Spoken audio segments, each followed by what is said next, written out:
하나님 말씀 요한복음 10장 27절 말씀입니다.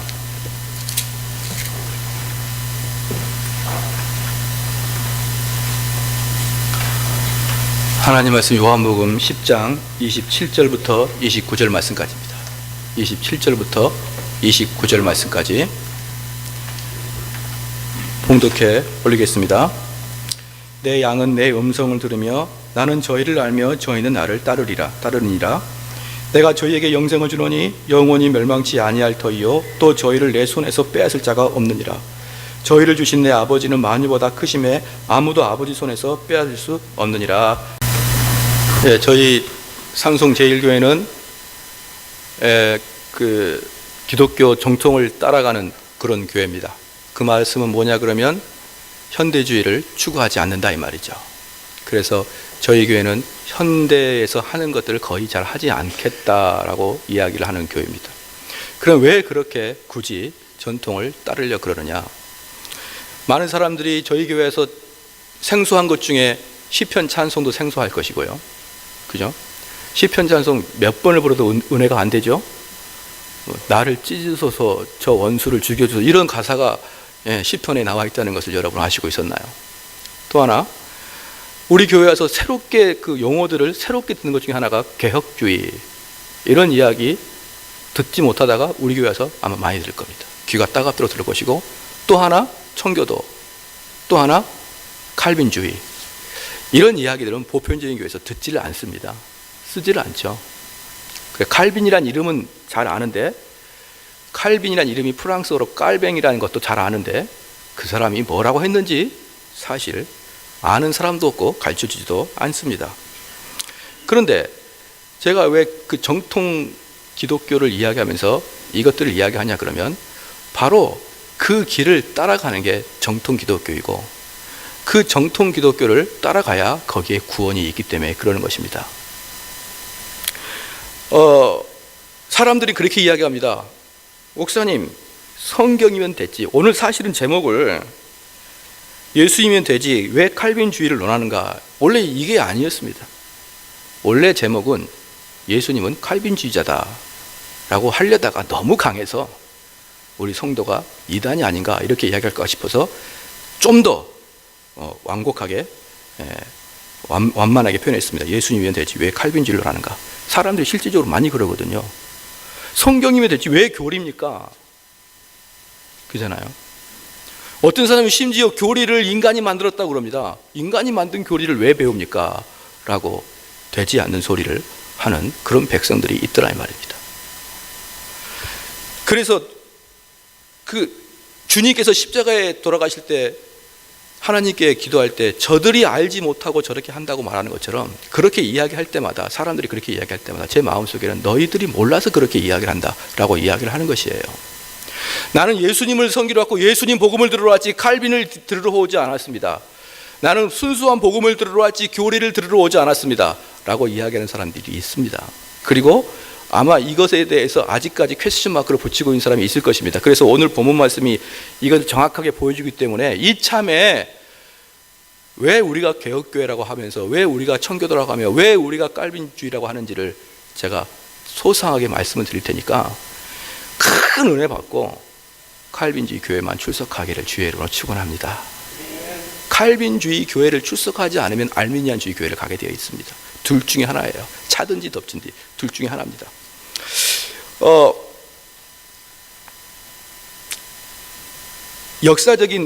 역사적으로 이 오늘 본문 말씀에 너희가 내 26절에 너희가 내 양이 아님으로 믿지 아니하는도다 라는 말을 지난주에 제가 설교를 드렸죠. 사람들은 왜 주님을 믿지 않냐 그러면 주님의 말씀을 전하는 내가 도덕적이지 않기 때문에 나를 보면서 예수 믿는 것에 대한 실망을 함으로 교회를 안 다닌다고 거짓을 이야기하는 사람이 있습니다. 아니 목사가 그렇게 살아서 어떻게 내가 믿을 수가 있어? 아니 장로가 왜 그래? 아니 집사가 왜 그래? 왜 교인들이 그래? 나는 그러니까 너희들 보면서 나는 교회 안 다니겠다.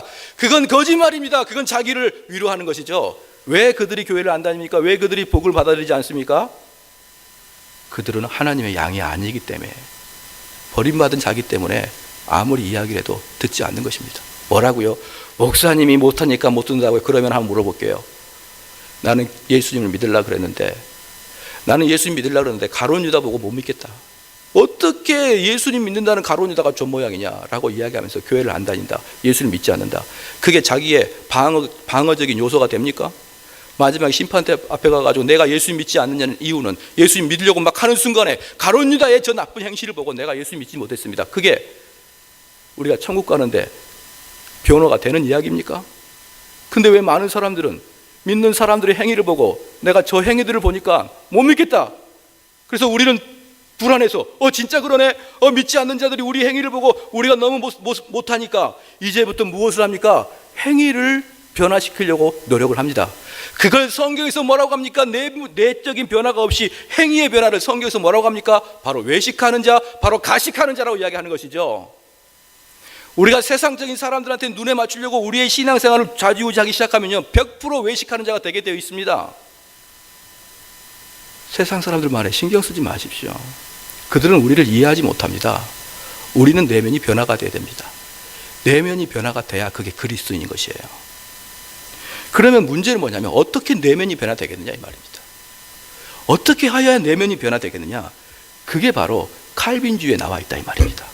다른 데는 내면의 변화를 터치할 수가 없습니다. 다른 데는 우리를 쉽게 더 근본적인 이야기에서 거듭나게 할 수가 없습니다. 오직 칼빈주의에서만 우리를 거듭나게 하는 것입니다. 목사님 또 칼빈도 있고 루터도 있고 여러 명인데 또 오직 칼빈이라 그럽니까? 그 이유를 잘 들어보면 됩니다. 역사상 기독교가 부흥할 때 항상 칼빈주의가 부흥했습니다. 언제였습니까? 스위스의 제네바에서 큰 부흥이 일어났을 때 칼빈주의였습니다. 그 다음에 영국의 부흥이 일어났을 때 다 칼빈주의였습니다. 그때 영국에 누가 있었습니까? 스코틀랜드 영국에 청교도들의 엄청난 부흥이 있을 때 전부 다 칼빈주의였습니다. 존 낙스, 토마스 카트라이트, 리차드 십스, 매트 헨리, 존 오웬, 미국의 조나단 에드워드, 코튼 매트, 조지 히필드. 아무도 모르겠죠? 그런 사람들이 미국의 영국에 엄청난 부흥을 일으킬 때 전부 다 골수 칼빈주의자들이었습니다. 골수 칼빈주의자. 한국교회가 위기라고요? 천만의 말씀입니다. 칼빈주의를 외치면 다시 부흥합니다. 기독교 역사상 계속 그래 왔거든요. 칼빈주의가 막혔을 때 부흥이 마릅니다. 그럼 칼빈주의가 뭐냐 이 말입니다. 현대 윌리엄 캐리, 데이비드 리빙스턴 모두들 현대 선교의 아버지들은 칼빈주의자들이었습니다. 그럼 칼빈주의가 뭐냐? 은혜의 교리입니다. 은혜의 교리. 이 은혜의 교리에 모든 사람이 다 은혜 좋다라고 하는데 그 은혜의 교리 뭐냐면 아주 중요한 게 뭐냐면 은혜의 교리에 다른 군더더기 살을 붙이면 칼빈주의가 안 되는 거예요. 그러니까 그 교리를 아주 세밀하게 가야 되는데 그 세밀한 데에다가 몇 가지를 삽입하거나 몇 가지를 빼게 되면은 그 교리가 무너져 버리고 그 교리에서 하나님의 역사가 드러나지 않는다 이 말입니다. 오늘 본 말씀 그대로 펴시고요. 디모데 전서를 한번 보겠습니다. 디모데 전서를 보면은 이제 1장을 펴주십시다. 이 디모데서가 뭐냐? 디모데서는 우리 바울은 사도입니다. 사도는 권위가 있는데 어떤 권위가 있냐 그러면 사도가 이야기하는 것은 곧 예수님이 이야기하는 것과 동일하게 취급해지는 게 사도의 권위예요. 사도가 글을 쓰면 그건 성경이 되는 게 사도의 권위입니다. 그러므로 사도는 현존하는 예수님과 똑같았고 현존하는 걸어다니는 성령님이었습니다.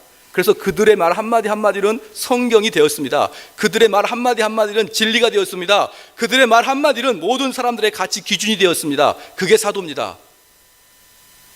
그런데 사도는 끝났습니다. 왜냐? 요한계시록 쓸 때 이제 성경 말씀에 한자나 더하거나 빼면 어떻게 된다 그랬습니까? 저주가 임한다 그랬습니다. 성경이 완성됨으로 사도는 끝났습니다. 더 이상 사도는 오지 않습니다. 예수 그리스도가 한 번 와서 세상에서 왔다가 이 세상에서 하늘로 올라가신 다음에 다시는 예수 그리스도가 오지 않듯이 사도는 이 땅에 다시 오지 않습니다. 성경이 완성됐기 때문에 성경을 다시 계속 쓸 수 없습니다. 지금도 돌아다니면서 하나님께 직접 계시를 받고 성경을 써나가지 마십시오. 이제 직접 계시는 끝났습니다. 사도로 끝났습니다. 그러면 사도 이후에 누가 옵니까? 목사님입니다. 사도의 일을 누가 합니까? 목사가 합니다. 그래서 사도 바울은 사도지만 그의 곧바로 제자 디모데는 사도가 아니라 목사입니다. 그래서 디모데 전후서와 디도서를 목회 서신이라고 그럽니다. 바울이 자기의 제자한테, 바울이 목사한테 목회를 어떻게 하라 전해주는 게 디모데 전후서 디도서입니다.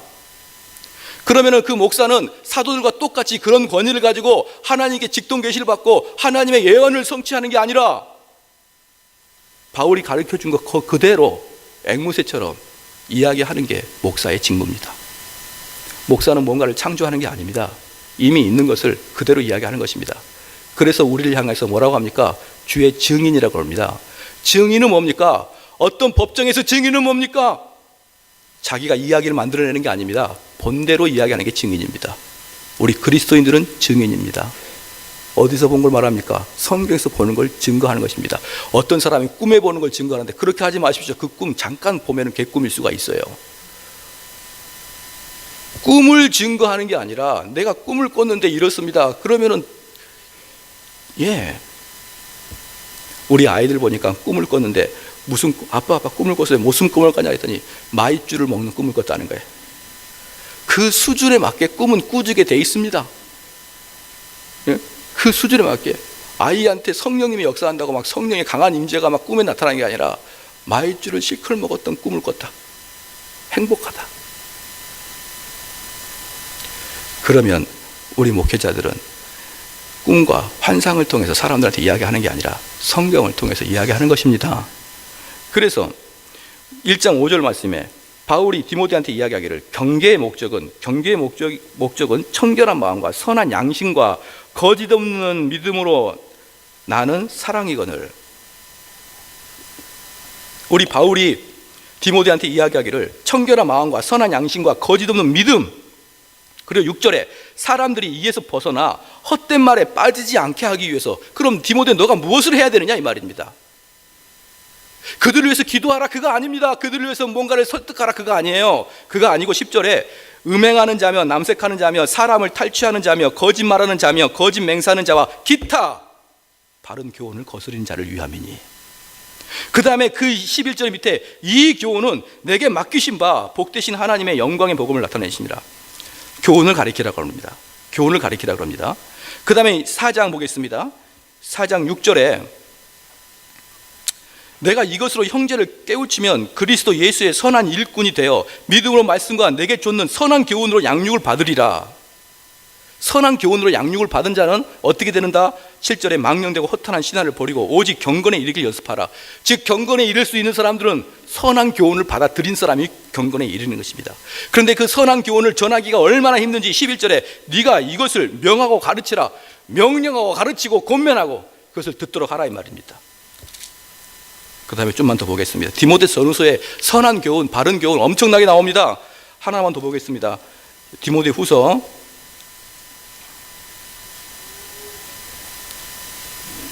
'어떤 사람들은요 하나님 말씀을 많이 배우는데 하나님 말씀을 계속 배우는데 어떤 사람은 바른 진리에 도달할 수가 없습니다. 어떤 사람은 목적에 넘어가다가 거기서 넘어져 버립니다. 3장 7절 말씀에 디모데후서 3장 7절 말씀에 항상 배우나 마침내 진리의 지식에 이를 수 없느니라.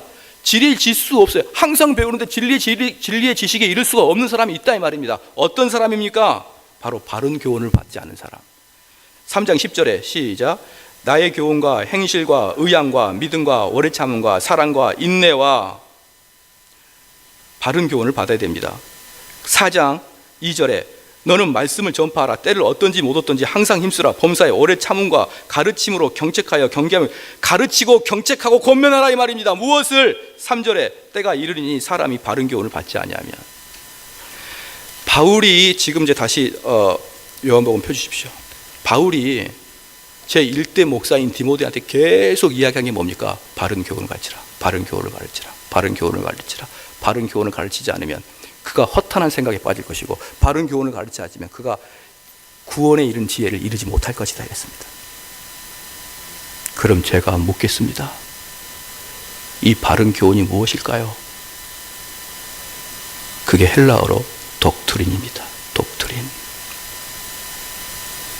아마 조금 유식한 사람은 독트린이 무엇인지 알 것입니다. 그게 교리입니다. 바른 교리를 가리키라. 사도 바울이 디모데한테, 디모데야, 너희 교인들한테 바른 교리를 가리켜라. 그래야 그들이 허탄한 데 빠지지 않을 것이고, 그래야 그들이 구원 얻는 믿음에 이를 것이다. 바른 교훈을 가리키라. 디모데 전후서에 꽉 찬 바른 교훈을 현대 교회는 안 가리킵니다. 여러분, 교리 배워봤나요? 무시무시한 현실이에요. 어떻게 목사한테 그 일을 다 맡겼는데 어떻게 이제 현대 교인들은 교리를 배우지 못할까요? 그 바른 교훈을 배우지 못하면 너희가 구원을 못 얻는다고 바울이 이야기했는데 이 일을 어찌해야 됩니까? 그래서 그 바른 교훈을 얻지 못하고 바른 교리를 배우지 못하면 무지하게 많이 배우긴 하는데, 많이 배우는데 그들은 마지막에 구원을 얻을 수 없는 믿음으로 가버립니다. 이걸 믿으십시오. 이걸 믿으세요. 여러분들이 이걸 믿어야만 기독교가 뭔지 새로 보입니다. 자유주의를 이야기하겠습니다. 많은 사람들은 자유주의를 이렇게 이야기합니다. 성경에 나와 있는 기적을 믿지 않는 게 자유주의라고 이야기합니다. 마리아가 동정녀 탄생하는 게 말이 되냐 이렇게 이야기합니다. 예수님이 무리를 걷는 게 말이 되냐, 오병이어 사건이 말이 되냐, 나는 그 기적을 믿지 않는다, 이렇게 자유주의를 이야기합니다. 그런데 많은 성도들은 자유주의가 단지 기적을 믿지 않는 게 자유주의라고 알고 있습니다. 그런데 그것은요, 아무것도 아닙니다. 진짜 자유주의가 무시무시한 게 뭔지 아십니까? 어떤 사람이 그러더라고요. 제가 만났는데, 목사님 오병이어 사건 말입니다.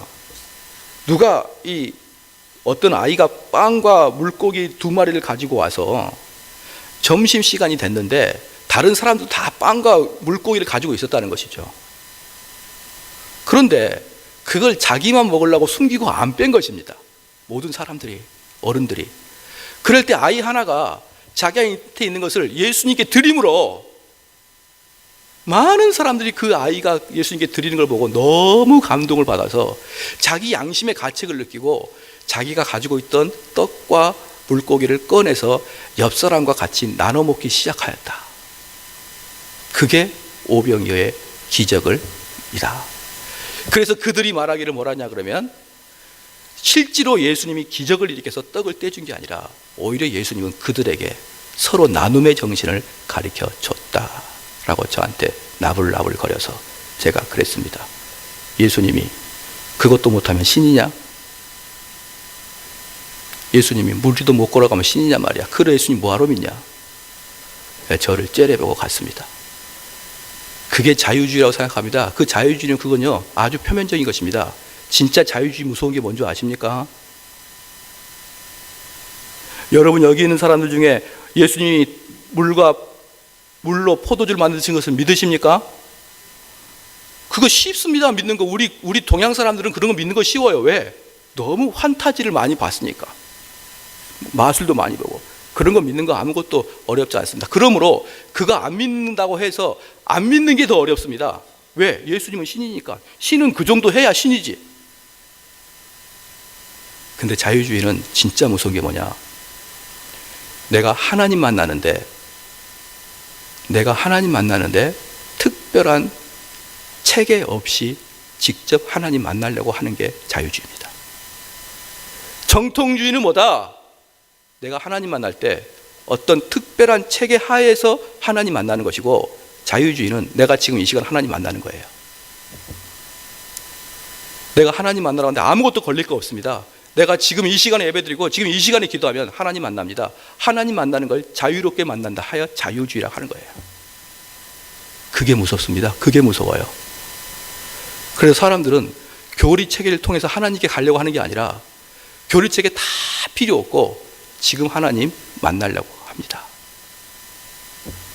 그래서 여러분이 듣기에 칼빈주의가 그렇게 생소한 것입니다. 왜? 교회에서 안 가르쳐 버리니까. 그래서 저는 감히 말하지만 한국교회는 자유주의 범벅입니다.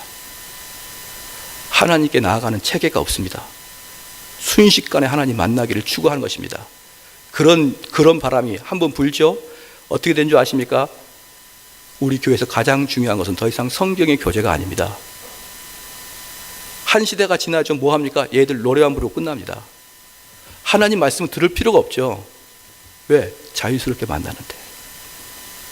그런데 그렇게 만나는 하나님은 실질적인 하나님이 아니라 여러분 자신을 만나는 것입니다. 내 마음속에 내가 하나님이 있다고요? 그렇지 않습니다. 여러분 자신이 더 많습니다. 그래서 나의 어떠한 죄도 용서해 준다고요? 그 자기 자아가 요구하는 것이죠. 하나님이 누구신지, 예수님이 누구신지, 성령님이 누구신지 관심 없습니다. 그냥 뭔가를 만나는 것, 이것을 추구하게 하고 이것을 경험시켜주는 교회가 상당히 부흥하는 교회가 됩니다. 그런데 그게 바로 제가 서두에 말했던 정통신앙이 아닌 현대교회에서 주로 하고 있는 일입니다. 여러분 두렵습니까? 두렵지 않습니까? 두려워요. 그럼 이게 왜 그렇게 두려운지 제가 좀 더 보겠습니다. 여기 26절에 너희가 내 양이 아님으로 믿지 아니하는도다. 즉 첫 번째 칼빈주의 첫 번째는 이거 칼빈주의가 뭔지를 알기 위해서는 절대로 이걸 분명히 알아야 됩니다. 절대로 칼빈주의는 칼빈이 만들지 않았다. 칼빈주의는 16세기에 1500년도 1600년도에 칼빈이란 천재가 나와서 성경을 다 연구해서 칼빈주의를 만든 게 아니고, 어떻게 해서 칼빈주의가 만들었냐 그러면 칼빈주의 바로 앞에 오직 믿음을 외쳤던 사람이 있는데 그게 바로 루터입니다. 루터가 어떻게 하여야 어떻게 해서 이 일이 발생되냐면, 아주 재밌는 게 로마 카톨릭이 있었는데요. 로마 카톨릭이 어떻게 발생했냐 그러면, 원래 처음에 예수님이 오직 믿음, 오직 은혜를 이야기했습니다. 26절에 너희가 내 양이 아님으로 믿지 아니하노다. 내 양은 내 음성을 들으며 나는 저희를 알며 저희는 나를 따르리니. 무슨 말입니까? 너희들은 나한테 올 수 없다 이 말입니다. 너희들은 양인데 너희들은 나한테 올 수 없다. 근데 어떤 사람만 나한테 오느냐? 이미 선택된 자만 나한테 온다 이 말입니다. 이미 선택된 자만. 다시 한번 보겠습니다. 26절 다 같이 시작. 너희가 내 양이 아님으로 믿지 아니한도다. 성경에 예수님께서 분명히 말씀하셨잖아요. 노력으로 믿는 게 아니라 이 말입니다. 예수님이 선택한 자만 예수님을 믿게 되어 있다 이 말입니다. 예수님을 선택하지 않은 자는 아무리 예수님을 믿고 싶어도 못 믿게 되어 있다 이 말입니다. 27절에 내 양은 내 음성을 들으면 나는 저희를 알며 저희는 나를 따르리니. 예수님께서 말씀하시기를 내 양이 있다 이 말입니다. 하나님께서 나에게 주신 그 양이 있습니다. 믿으십니까? 그러므로 그 양 바깥에 있는 사람은 아주 공포에 쌓이게 되어 있다 이 말입니다. 그래서 무슨 말이냐, 이 예수님께서 말씀하고 있는 그 기저에는 뭐가 있냐면, 너희들은 생명이 완전히 죽었다 이 말이에요. 생명이. 원래 우리 인간도 영생이 있었습니다. 우리 인간에게 영생이 있었다는 거 아시죠? 우리 아담에게 있었어요. 하나님께서 그 코에 생기를 불어넣자 그가 이제 영생하게 되어 있습니다. 근데 그가 선악과를 따먹고 그가 정령 죽으리라 죽었죠. 그래서 선악과를 딱 따먹는 순간 영생이 끝나버린 겁니다.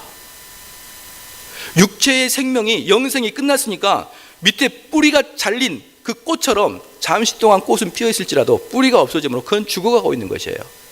여러분 자꾸 얼굴이 늘어지고 자꾸 주름이 생기죠. 왜 그럽니까? 죽어가고 있는 겁니다. 죽어가고 있는 거예요.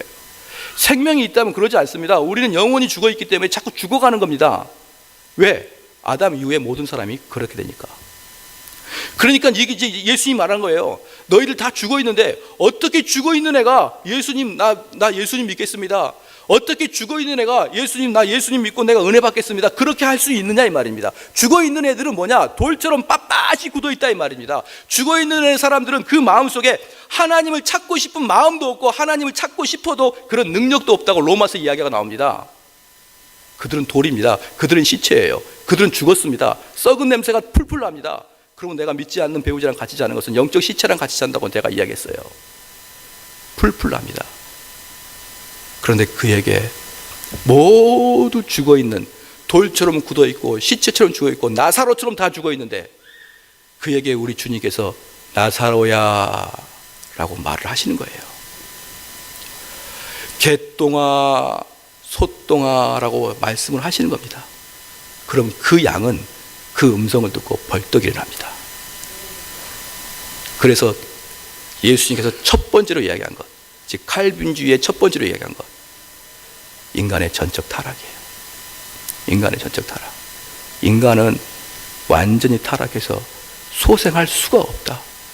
그래서 완전히 죽어서 그들이 하나님을 찾고 싶지도 않고 하나님을 찾으려고 노력해도 능력도 안 된다라고 이야기하는 게 오늘 요한복음 본문 말씀에 밑에 근저에 깔려 있습니다. 그래서 첫 번째가 뭡니까? 인간이 전적으로 타락했다는 거예요. 두 번째, 그럼 인간이 그렇게 전적으로 타락했으면은 그들이 누가 선택을 받고 누가 선택을 받지 않느냐는 누구에게 달려 있습니까? 하나님에게 달려 있습니다. 왜? 다 죽어 있다니까요.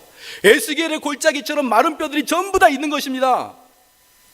그들이 마른 뼈들이 어떻게 자기들이 선택받기를 원합니까? 마른 뼈들이 어떻게 자기가 주께 은혜 받기를 원합니까? 마른 뼈가 어떻게 주님께 걸어 나갑니까? 못합니다. 못합니다. 그러나 주님이 말씀이 임할 때 그 말씀을 선택된 자는 받아들이고 마른 뼈가 살아나기 시작하는 겁니다. 할렐루야. 제가 지난주도 말씀했지만 20년 만에 교회 처음 와도요, 그가 선택받은 자면은 하나님 말씀에 그날 꼬그라집니다. 근데 그가 선택받지 않으면 20년간 교회 다녀도요, 하나님 말씀이 팅팅 튕겨 나갑니다. 한번 여러분 다 보고 경험하시지 않습니까?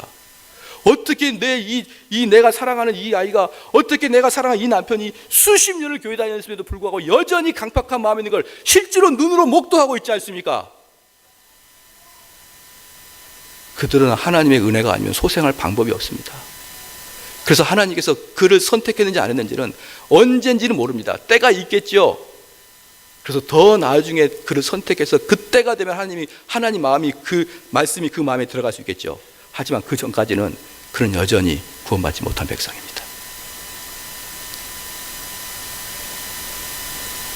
그래서 하나님께서 누구야 마른 뼈다구 같은 누구야, 시체 같은 나사로야 라고 부를 때 그걸 바로 하나님의 전적인 은혜라고 이야기하는 것입니다.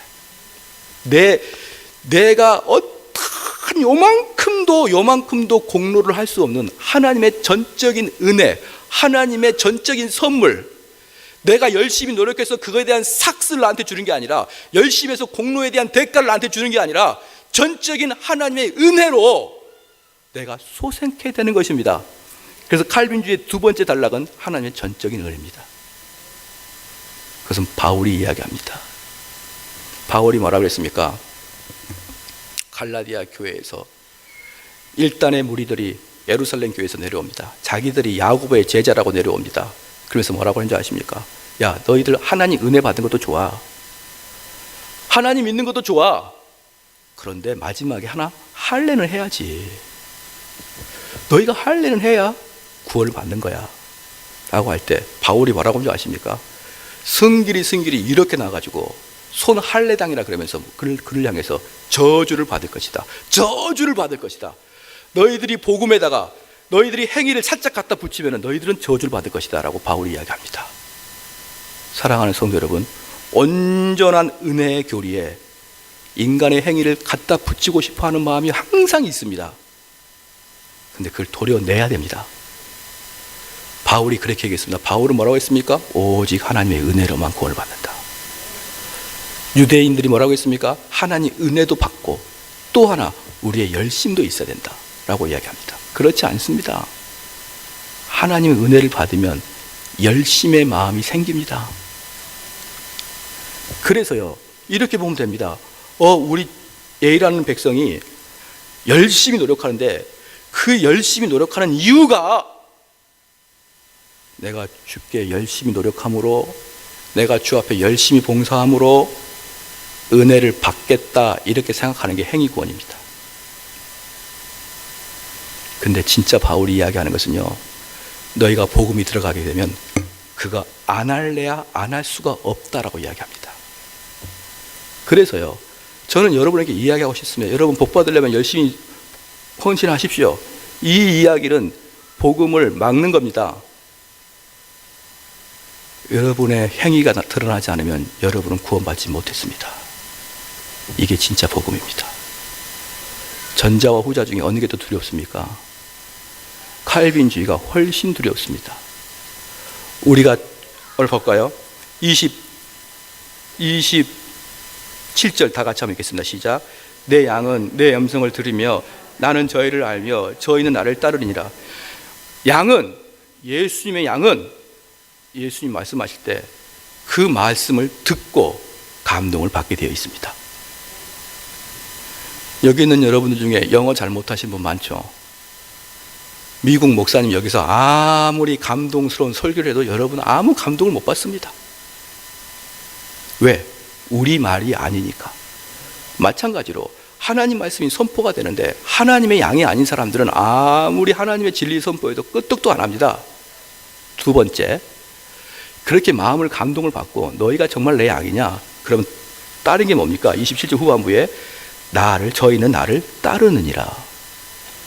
하나님의 양은 하나님의 음성을 듣고 그 하나님을 따르게 되어 있습니다. 근데 사랑하는 성도 여러분, 저는 두려운 게 있습니다. 사람들이 따르지 않은데도 그냥 구원받았다 이렇게 이야기합니다. 구원받았다는 게 무슨 표시냐? 교회에 앉아있는 게 구원받았다 표시를 해버립니다. 그런데 구원을 받았다, 받지 않았다, 그것은 오직 하나님의 일입니다. 근데 우리 인간이 해야 될 일이 무엇입니까? 구원받은 자의 모습은 어떤 것인지를 잘 봐야 됩니다. 그래서 그 모습을 나를 통해 봐야 됩니다. 내가 진짜 하나님 말씀의 은혜를 받고 있느냐? 하나님 말씀이 선포되면 내가 어디라도 달려가고 있느냐? 하나님 말씀이 선포될 때 내가 거기에 순종할 의향이 있느냐? 실질적으로 내 발이 그 말씀을 따라가고 있느냐? 그걸 보고 내 영적인 상태를 결정하십시오. 그냥 쓸데없이 헛된 확신이라고 그러죠. 아무 근거도 없이 그냥 확신을 갖고 있지 마십시오. 두려운 것입니다. 정말 내 발이 주님 말씀을 따라가고 있습니까? 내가 교회 오래 다녔습니다. 내가 성경 많이 압니다. 내가 신학적 토론 잘할 수 있습니다. 내가 알미니안과 칼빈주의도 정확하게 나눌 수 있습니다. 하나 더 묻겠습니다. 그럼 따르고 있습니까? 그런데 우리 주님이 이야기하실 때 뭐라고 합니까? 하나님의 은혜를 받은 사람은 그걸 따르게 되어 있다. 할렐루야. 그 다음에 자연적으로 나오는 게 뭐냐 그러면 하나님께서 태초에 누구를 선택했습니다. 선택하시고 100명 중에 50명을 하나님이 예수님에게 줬습니다. 애따 너의 양이다. 그랬더니만 예수님이 그 100명을 전부 다 구원할 수 있을까요? 없을까요? 다 구원할 수 있습니다. 하나님이 선택해 주신 사람은 예수님 안에서 전부 다 구원받을 수 있습니다. 이게 바로 뭐냐 그러면 불가항력적인 은혜라고 이야기합니다. 다른 말로 효과적인 부르심이라고 그럽니다. 즉 무슨 말이냐 그러면요, 예수님께서 정대호 목사를 선택했지 않습니까? 그럼 예수님께서 나한테 은혜를 주시는데 그 은혜가 정대호 목사가 마음을 딱 닫아버리면 은혜를 받을 수 있습니까? 못 받습니까? 시작. 못 받죠. 그게 바로 알미니안입니다. 칼빈주의는 하나님이 정대호 목사한테 은혜를 주겠다고 마음먹으면 정대호 목사가 거부할 수가 없는 거예요. 그냥 받아들여야 됩니다. 이게 아주 교묘합니다.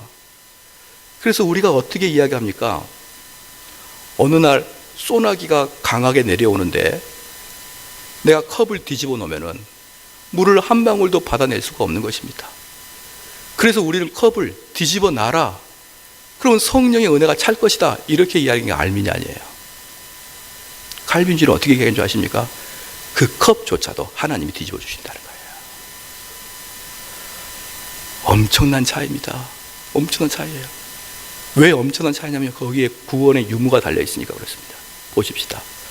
정대호 목사한테 하나님 은혜를 주시는데 내가 노력해서 은혜를 받을 것 같습니까? 그렇지 않습니다. 나에게 은혜가 오시니까, 하나님의 은혜가 나에게 오시니까 자꾸 하나님 말씀을 탐구하고 싶은 겁니다.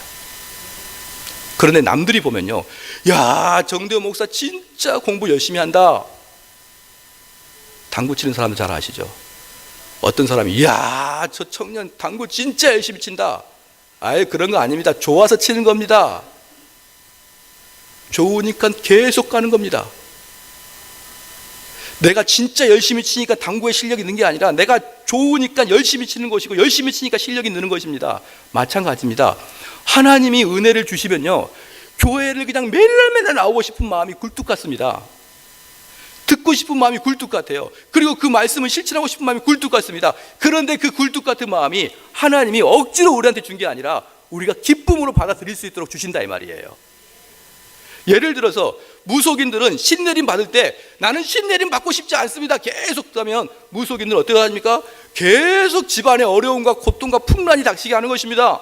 그래서 마지막에 무속인들이 찬송가 가장 많이 부르는 찬송가 있거든요. 무속인들이 두 손 들고 신께 나아갑니다 이러면서 기브업, 항복을 해버리는 거예요.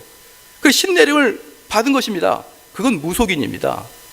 우리 그리스도인들은요, 하나님은 은혜를 주시는데 기쁨으로 받게 되어 있습니다.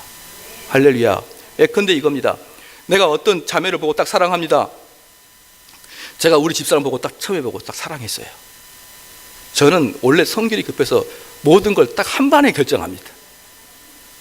딱 숨 쉬는 걸 보니까 아, 결혼해야겠다 이렇게 마음을 먹었어요. 뭐 두말할 것도 없습니다. 아마 우리 집사람도 그렇게 했을 거라고 저는 믿고 있어요. 딱 보자마자 나한테 사랑이 밀려오는데 막을 수가 없어요. 막을 수가. 근데 기뻐요.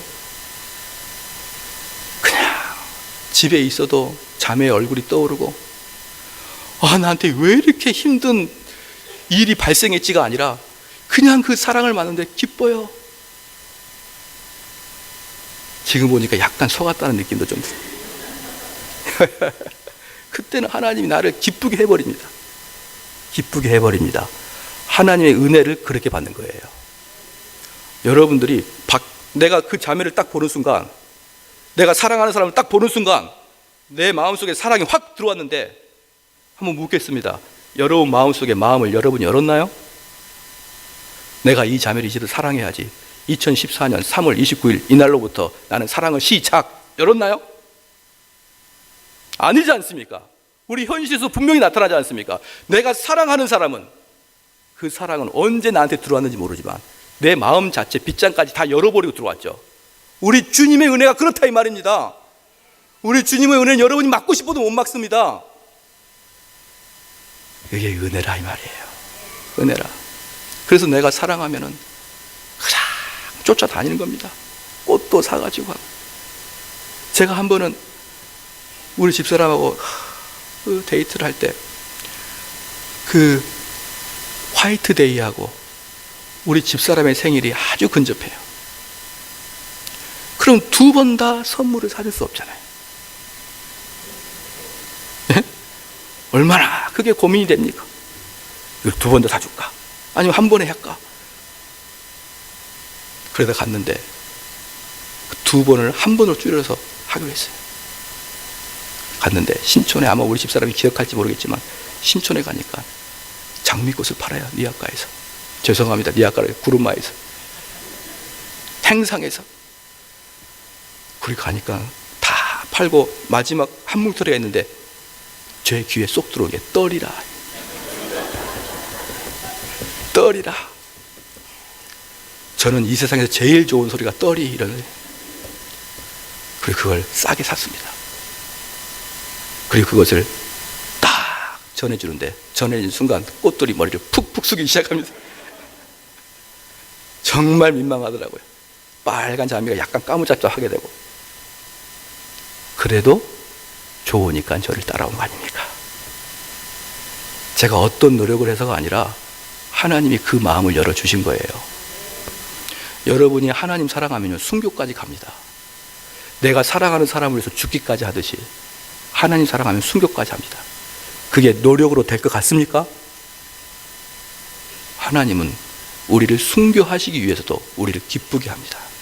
그리고 그것을, 아멘, 그것을 당연하게 내가 그 길을 갈 수밖에 없는 그 마음으로 가는 거예요. 이게 효과적인 부르심, 불가항력적인 은혜입니다. 그리고 하나님이 내 자녀로 삼으신 그 사람, 여기 보십시다. 29절 한번 읽겠습니다. 시작. 저희를 주신 내 아버지는 만유보다 크심에 아무도 아버지 손을 빼앗을 수 없느니라. 우리를 무엇으로 평가해야 되냐면 우리는 보합니다. 우리는 보물입니다. 어디 손에 있는 보물이냐 그러면 하나님 아버지 손에 있는 보물입니다. 그것을 누가 빼앗겠느냐 이 말입니다. 아무도 빼앗을 수 없다. 즉 하나님이 너희를 선택해서 너희에게 은혜를 주시고 불가항력적인 은혜와 효과적인 은혜로 너희를 끌어당기면 너희들의 구원은 그걸로 끝이다. 더 이상 탈락이 없다. 구원받은 자는 끝까지 하나님이 끌고 가신다. 우리 하나님은 우리 아버지시죠. 보십시다. 우리 아버지가 집에 가가지고 우리 5살내미 8살내미 애들한테 애야 너 아빠 엄마 말에 순종하지 않으면 너는 그날로 호적에서 파버릴 거야. 그리고 실질적으로 단호하게 얘를 길바닥에다 버리고 왜? 내가 너한테 1000번을 이야기했는데 1000번 다 너는 나를 순종하지 못했다. 1000벌을 받아라 하면서 너는 이제부터 내 아들 아니고 개똥이다 하면서 길에 버릴 수 없듯이 하나님이 우리 아버지면은 우리 버리지 않습니다. 그리고 그 버리는 것을 끝까지 빼앗을 수 없도록 합니다. 그런데 사람들이 그렇게 이야기합니다.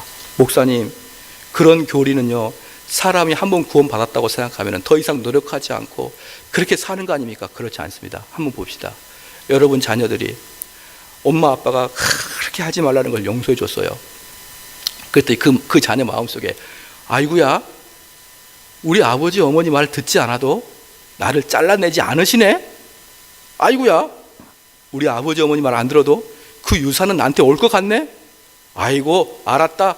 그러면서 그 다음부터 아이들이 계속 아버지 어머니 말 안 들까요? 그렇지 않습니다. 자기의 어려움과 자기의 잘못된 것을 아버지가 그렇게 힘들게 용서해 주는 것을 아들이 보면요, 그 일 못합니다. 여러분이 이 교리를 가지고 내가 맨날 기도하면 하나님 용서해 주시네, 그러니까 맨날 죄 짓고 맨날 회개하자, 그렇게 하는 사람은 여러분들이 하나님의 아들이 아니라는 거 증명이에요. 넘입니다. 넘은 이용해 먹을 수 있고 넘은 사기쳐 먹을 수 있습니다. 그런데 어떻게 부모님을 사기쳐 먹습니까? 하나님께 용서받았다는 그 마음이 나한테 들잖아요. 그럼 나는 그 죄를 짓고 싶지 않습니다. 그리고 내가 그 죄를 짓지 않습니까? 그러면 울음이 나는데 두 가지의 눈물이 있습니다. 어떤 사람은 내가 이 죄를 짐으로 하나님께 두들겨 맞을 것에 대한 공포심과 두려움으로 눈물을 흘릴 것이고, 어떤 사람은 내가 하나님을 또 실망시킨 것에 대한 눈물을 흘릴 것입니다. 근데 진짜 아들은 후자입니다. 내가 고난에서, 죄 때문에 고난을 당한 것을 두려워해서 기도하는 게 아니라 내가 아버지를 실망시키는 것에 대한 후회가 눈물이 나게 하는 것입니다. 이게 우리 주 예수님 말씀하신 복음입니다. 이게 복음의 핵심이에요. 복음은요, 우리는 죄를 지었고 우리는 방법이 없고, 그죠? 예수 그리스도가 우리를 선택해 주셨고 예수 그리스도가 우리를 위해서 돌아가셨고 그 돌아가신 걸 믿으면 우린 구원을 얻는다. 간단하게 말하죠. 간단하게 말할 때 좀 더 확장하면 칼빈 교리입니다. 이 교리는 예수님이 말씀하셨고 바울이 이야기했고 어거스틴이 4세기에 이야기했습니다. 4세기 아니라 5세기 때 이야기했습니다. 왜 어거스틴이 5세기 때 이 이야기를 했느냐? 그때 많은 사람들이 펠라기우스 같은 정신을 갖고 있는데, 펠라기우스가 뭐냐? 내가 열심히 노력해서 하나님께 은혜 받자고 했던 사람이 펠라기우스입니다. 펠라기우스가 있을 때 우리 어거스틴이 그가 아니다, 너가 노력으로 하나님의 은혜를 쟁취하는 게 아니라 하나님의 은혜가 내려와 너에게 행위를 하게 할 것이다. 빵 붙었습니다.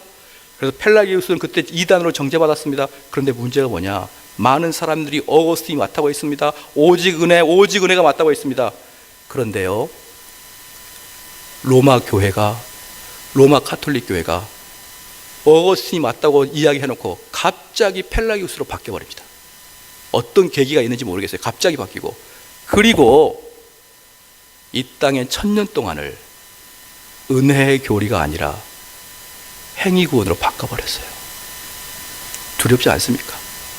우리 주님은요, 너희들 이 녀석들 정신 못 차리네? 내가 너희들에게 복음을 전해주지 않을 거야. 그리고 1000년간 복음의 문을 닫아버려요. 1000년간. 그러니 한국 교인들이요, 자고하지 마십시오. 우리가 주 앞에 득지하면 하나님이 여러분 귀에 복음 하나도 안 들어가게 해버릴 수 있습니다. 저 유럽인들을 1000년간 묶어버렸는데, 흑암으로 들어가게 됐는데, 그러다가 마틴 루터가 조그마한 학교의 교수였는데 그 사람이 로마서와 갈라디아서를 연구하고 강의하다가 어라! 교황이 말하는 것과 바울이 말하는 게 틀리네? 라고 생각했던 게 종교개혁의 시작입니다. 바울이 종교개혁 하는 것은요, 교황들 너희 잘못했어, 너희들 잘못했으니까 너희들 이걸 바꿔, 이게 아닙니다. 루터가 종교개혁을 일으킨 것은요, 그들의 행위를 바꾸려고 했던 게 아니라 그들의 교리가 잘못된 것을 바꾼 게 바로 종교개혁입니다. 특별히 교리 중에서 무슨 교리를 바꿨냐 그러면요, 구원론을 바꿨습니다. 왜냐? 그때 사람들이 뭐랬습니까? 동전을 따라랑 던지면은 구원이 일어날 것이다, 그렇게 얘기했거든요. 그런데 바울이 보니까 그렇게 행위 구원이 아니라 오직 하나님으로부터 은혜로 받는 구원이라는 것을 알기 시작했고, 그것을 외쳤던 게 종교개혁의 시작입니다. 종교개혁은요, 교황 똑바로 살아, 추기경 똑바로 살아, 이렇게 윤리적으로 이야기한 거 아닙니다. 요즘에 한국 교회들 목사님들은 문제가 있다고 그러죠. 그런데 전부 다 윤리적인 문제로 판단하고 있습니다. 그렇게 하면 안 됩니다. 그것은 한계가 있습니다. 교리적으로 판단해야 됩니다. 그때 교리가 잘못됐다는 것을 루터가 이야기합니다. 왜 그랬을까요? 그리고 루터가 죽을 뻔하고 수많은 사람들이 종교개혁 때 많이 살해당합니다. 왜 그런 일이 발생했을까요? 그렇습니다. 이 예수님께서 전해주신 이 복음, 칼빈이 전해준 이 복음, 바울이 만들어준 이 복음, 이것에 인간의 행위가 들어가면 구원이 사라져요. 그래서 종교개혁자들은 목숨 걸고 한 겁니다. 구원이 사라져요. 그러므로 아까 다시 디모데 전후서로 가볼게요. 생각을 해봅시다. 성경을 피는 게 아니고 꾸준히 바울이 뭐라고 합니까? 디모데한테 내가 가르쳐준 그 교훈, 내가 가르쳐준 교훈, 그것을 계속 가르쳐라. 그래야 사람들이 허탄한 생각에 빠지지 않는다. 그래야 사람이 그걸 공부해야 구원에 이르는 지혜를 얻게 되는 거다. 그거 공부하지 않고 성경 창세기 공부하고 성경 막 호세아 공부하고 그렇게 해서 되는 게 아니다. 구원의 맥을 가져라. 그러므로 칼빈주의란 뭐냐? 칼빈이 만든 게 아니라 원래부터 있었던 복음을, 그래서 로마 카톨릭이 완전히 그걸 흑암에 갇혀버렸던 것을 조그마한 불빛을 통해서, 어떤 불빛입니까? 칼빈이 많이 읽었던 게 바로 바울 서신과 어거스틴 책이었습니다. 그 불빛을 조그마하게 발견해가지고 그것을 세상에 빵 터뜨리고 그것을 체계화시킨 사람이 칼빈이라 이 말이에요. 그래서 우리는 칼빈주의라고 하는 것이지 칼빈을 순종하고 칼빈을 따른다는 뜻이 아닙니다. 칼빈은 그동안 있어왔고, 칼빈은 그동안 주님께서 복음이라고 전해줬는데 그 복음이 흑암에 감춰버렸는데 그것을 다시 밝히 드러낸 사람이 칼빈이다 이 말이에요. 그래서 우리는 칼빈주의라고 이야기하는 것이지, 우리는 예수님처럼 또 다른 칼빈을 순종하거나 칼빈을 우리 교조적인 인물로 만들거나, 칼빈도 얼마든지 인간이기 때문에 실수와 잘못된 것들을 범했습니다. 그러나 분명한 것은 복음의 핵심을 칼빈이 우리에게 다시 줬습니다. 언제? 예수님이 돌아가신 다음에 1500년 만에. 그게 바로 우리 개신교예요. 그게 개신교입니다. 그래서 개신교는 로마 카톨릭의 동생이 아닙니다. 원래 하나님의 정통으로 내려온 것들이 로마 카톨릭이 암처럼, 크다랗게 암처럼 암의 역할을 해버려서 다 가려버린 것을 우리 주님이 몇몇 사람들을 통해서 다시 그 복음의 빛을 밝히 드러내신 것입니다. 할렐루야. 그런데 문제는 뭡니까? 이제 그 소중한 전통과 유산을 우리 한국교회는 깡그리 무시해버립니다. 야, 무슨 교리냐? 그냥 하나님 만나자. 어렵게 하지 말자. 그냥 하나님께 가자. 너무너무 두렵습니다. 안 됩니다. 우리는 하나님 말씀을 체계를 가지고 특별히 복음의 핵심을 항상 뼛속 깊이까지 가지고 있어야 될 것을 주의 이름으로 축원합니다.